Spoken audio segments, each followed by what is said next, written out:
Now we'll be exploring Seaborn. Seaborn is actually built on top of Matplotlib to meet up with some of the different shortcomings of Matplotlib. And you're going to see that there are so many plots that Matplotlib is not capable of that Seaborn has actually been integrated to do. To install Seaborn, for Matplotlib, we still use the same command pip to install Seaborn. And as I mentioned before, this band here, or this exclamation mark, is just because we are running this script in a Jupyter notebook. If we are to run it in a command line, we just need to do pip install Seaborn without the exclamation mark. And to import Seaborn, we use the import Seaborn as SNS. Here we are creating an alias like we did for PLT in Matplotlib. I'm going to skip what I've done here, but all I have done is to basically read my data, the one that I've shown you earlier for Matplotlib, as a data frame. Here I'm dropping the values in each of the rows in the data frame, and I'm returning the first 5 rows. But let's just ignore much of this. This is just us importing our data. And like I mentioned, Seaborn was built on top of Matplotlib to overcome some of the shortcomings that Matplotlib has that we're going to see. To plot an histogram, I'm not going to be explaining much of what an histogram is or what a bar chart is, but I believe this is something that we already know from Matplotlib.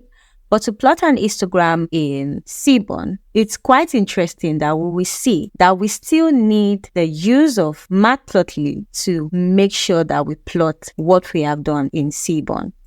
And to plot the histogram in Seaborn, we pass in our data frame, which is basically our data set. So these rows of columns, basically. We pass that as our data, and then we specify the X value. We know for histogram, we actually use it to plot numerical, or let me say continuous data sets like our sales. And the hue here is going to show us the distribution according to the product line. So the product line that we have is motorcycles, classic cars, trucks and buses, and the likes. And then the palette is basically the color that we want. So let's say I've chosen palette 3. What I have here is palette 2, but let's say palette 3, for instance, shows us another kind of, colors. And here we would see that it has shown us according to the product line. So it has also labeled that for us.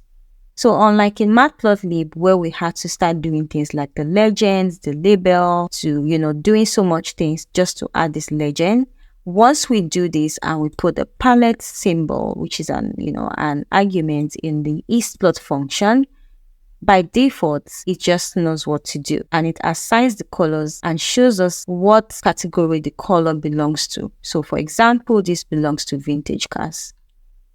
This is how we do an histogram in Seaborn. And this just shows us the distribution of sales according to the product line. We do not have to use the hue.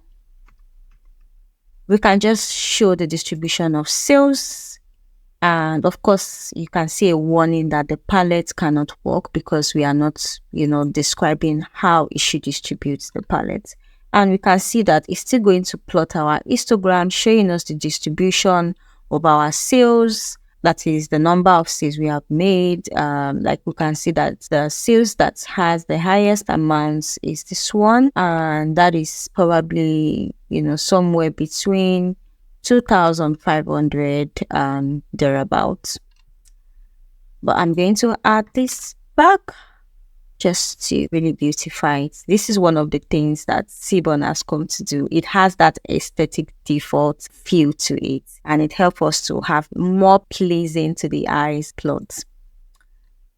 If we want to make this a bar chart in horizontal, what we just need to do is to make this a Y value. So here what I've done is to say, this is my data, and I want you to use this column in my data and assign that column to X. So that means that I want it to be vertical.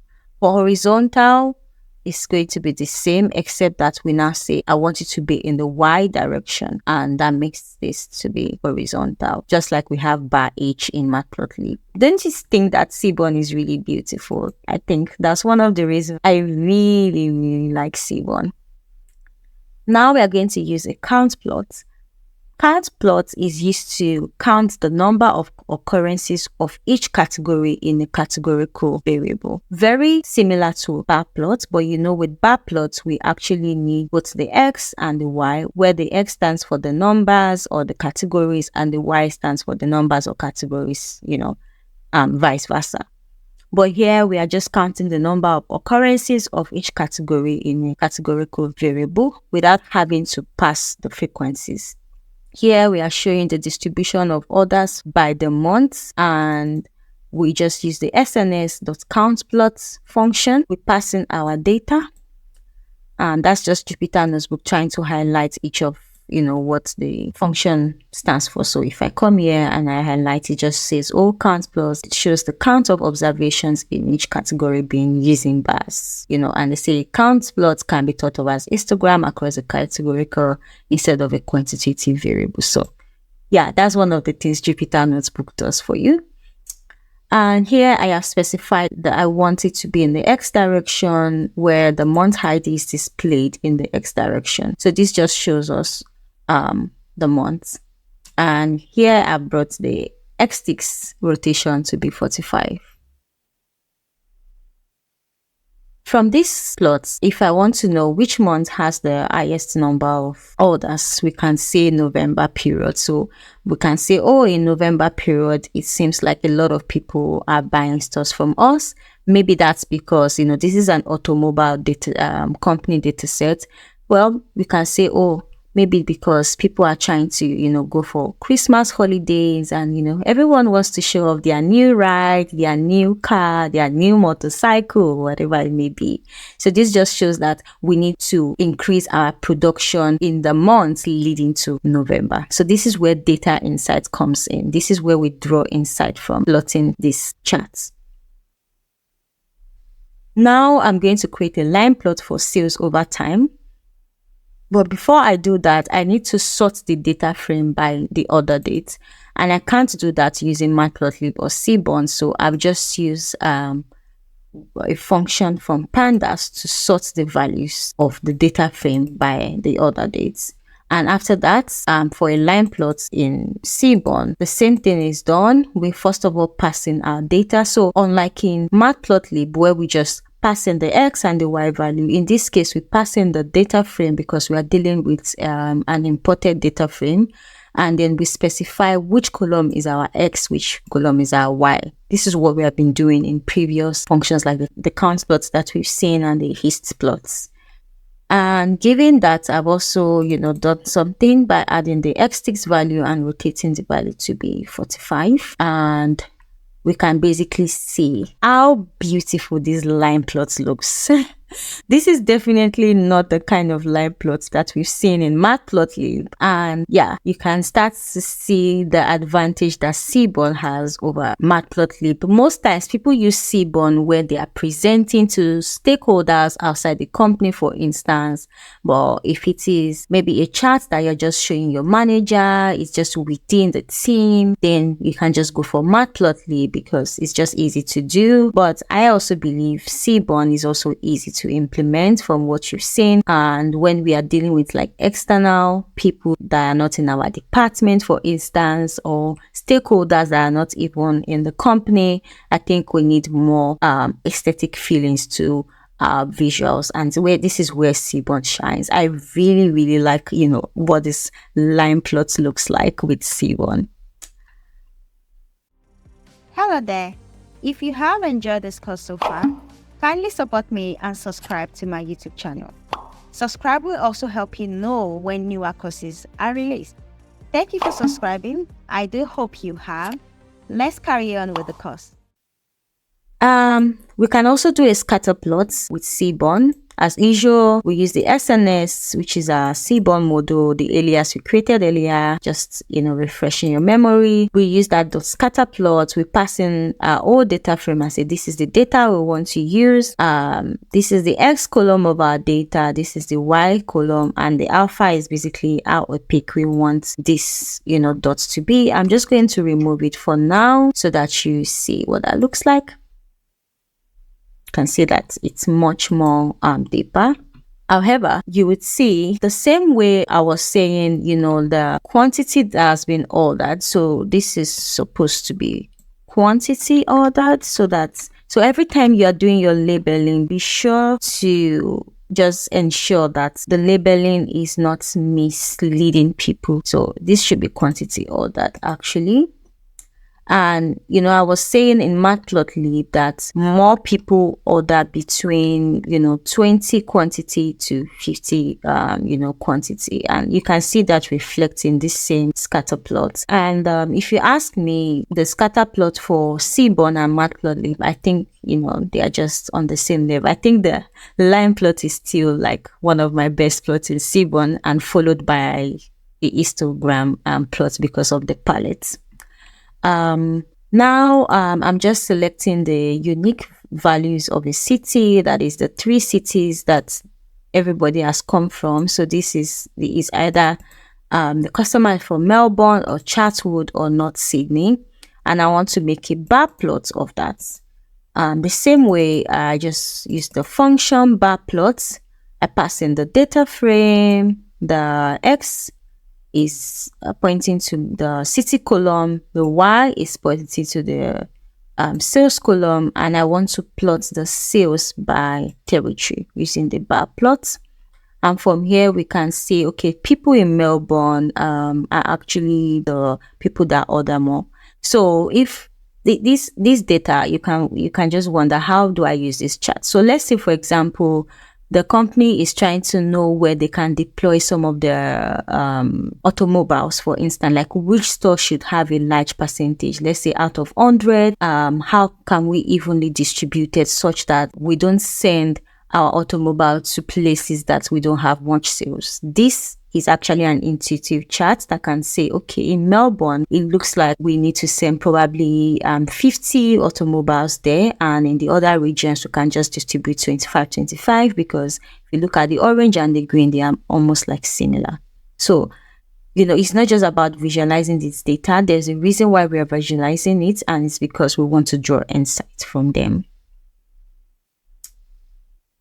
Next, I'm just showing you how to do box plots. I hopefully just hope that this is not boring, because I'm basically replicating the same thing that I've shown you in Matplotlib, but this is just to show you the difference of, how a plot looks like in Matplotlib versus, in Seaborn plot. So this is how we do a box plot, which I've explained in how they work, how you can interpret them in Matplotlib. And as usual, I'm passing my data frame, and then the X and the Y and then the hue, because I want you to just highlight it by the years. I want to check, okay, for each city, the sales, and, divide it into the years. And you can see that it has done that for me, and I light the year. So I can say, okay, in this particular region, in the year, so which year is blue, in the year 2005, we can say there were more sales here. In fact, in Melbourne in 2005, there were no sales. You can imagine. And in North Sydney, it looks like, there were actually no sales in the year 2004. So if we want to say which city has been really consistent across the years in terms of the sales, we can say, this. Hopefully this is not because maybe there's some error with the data set, because, this will be much of a surprise, knowing that from a previous plot, we saw that the Melbourne city actually have the highest percentage of sales. So if we are sure that, the data is not missing, there's nothing missing in the data is complete, then we can say a city that has been consistent over the years is Chatswood. And also, like I mentioned, these are outliers, so it just shows us, some sales that were made in those cities that were like just outrageous than the usual sales that they make.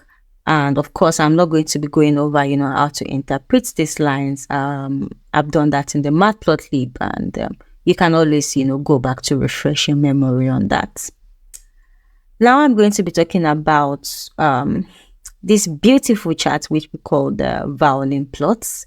The violin plot, I can say, is an extension of the box plot, but it just shows us a more intuitive information about our data points. So unlike the box plots where we know the median, of course, the median is this line. The interquartile range is also shown. However, we also have what we call the 1.5x interquartile range. And we can also know the kernel density estimation. That is, we can know, at what point is there a lower density, because the fatter this side of the violin, it shows how distributed the data point is. So at some point, if this is really thin, we can know the region that has the lower density. And to do a violin plot is very, it's just the name violin plots, using the Seaborn function, passing our data frame, passing the X, the Y value, and of course the palettes as well. And we just want to check the distribution of sales by the deal size. And as we see here, we can see that the density area is very different. We can also quickly look at, the median, which is this point. So we can see the median of, the sales of each of the city. We can see where they are. We can even use the median to say we think we make more sales here. And if you actually look at Melbourne and, Chatswood, you will see that it looks like, they are almost at the same point. But when we look at North Sydney, the median is quite low. And if we want to see how evenly the density, which area has the most expanded, we will see that it's between, this region, 200. Like, it means that there are a lot of sales that we are making at this, 2,500. Sorry, not 200, 2,500. And here, if we trace this region as well, back here is also like almost at the same region. Here, it's not so spread. We can see that the violin is not, the density is not so spread. It's quite thin. And so, the violin, have many functions that it does for us. It helps us to really ascertain some quick information just by looking at it. We can look at the violin shape to determine, how high the density is, as I mentioned, or how low density is. It can also show us the probability density of data points across, the range of values. The violin is not something that we use. We don't use it often because, as you must have seen, the information that we are looking out for are very much related to statistic summaries, like descriptive, going beyond descriptive statistic to even, deeper things like knowing the distribution of your data set, knowing how to interpret the end caps of the violin, for instance. As you would see here, this shows us the low points distribution. So this shows us the more points distribution, as I was explaining. So here we can see that, well, when it comes to sales between 10,000 to 12,000, it's not weird to see that, in fact, from 8,000 people are not really buying much in Melbourne. But if we compare that to this, we can still see that at least we are still making some sales between 8,000 to, up onto like 11, a little above 11,000 in Melbourne City. However, in these other cities, you can see, we don't even make more than any sales that is like 9,000. Like, it's thinly spread between 7,000 to like 9,000. And here, maybe looking at this density, we can say maybe there's some bit of people buying stuffs between 8,000 to 9,000 if we trace it back here. But we can say in Melbourne, at least we are shooting a bit higher, even though it's thinly spread. So, that was what the violin plot does for you. It also gives you some intuition to how spread your data points are. Lastly, I'm going to talk about the pair plots. Here I have plot the pair plot, as you know, or as you have seen, is just plots between many columns. So right now I have selected 4 columns and I'm just plotting like a line plot, let's say line plot between each of them. So sales versus quantity order, sales versus price each, sales versus month ID, quantity versus, each of them. So that's what the pair plots help us to do. Yeah, we can also add like a title to the pair plots using the subtitle function. We can just take a look at what that looks like. And as you would see, like for each of them, they are plotted against each other. So if we have like certain columns that we just want to plot against each other to see how they are correlated, we use a pair plot to do that. And you can see that instead of passing all the old data frame, I'm actually passing the data frame by the columns that I want. I also choose, the this kind of style that I want it to have. It shows it's like diagonally. So that's what it's trying to do. Like it just shows the sales by each of the other quantity that we've put there. And of course the palette is relying on the month ID, and that's why the colors are different, and it's showing us the colors here. Although it's not showing us the odd numbers, it's only showing us the even numbers, and that's because there's something that we need to change in this code. But I will leave that to you to see if we can actually figure out how to make sure that all of these palettes represent 12 colors. So this should be 1 to 12. And yeah, there is some example data science project that I've given. If you check Kaggle, you find some of these data sets. And yeah, I hope you can practice more of your Matplotlib and Seaborn to, extend your knowledge base. Thank you for watching, and I look forward to seeing the awesome projects, the awesome visualizations that you'll be building out of this. Hello there. If you have enjoyed this course so far, kindly support me and subscribe to my YouTube channel. Subscribe will also help you know when newer courses are released. Thank you for subscribing.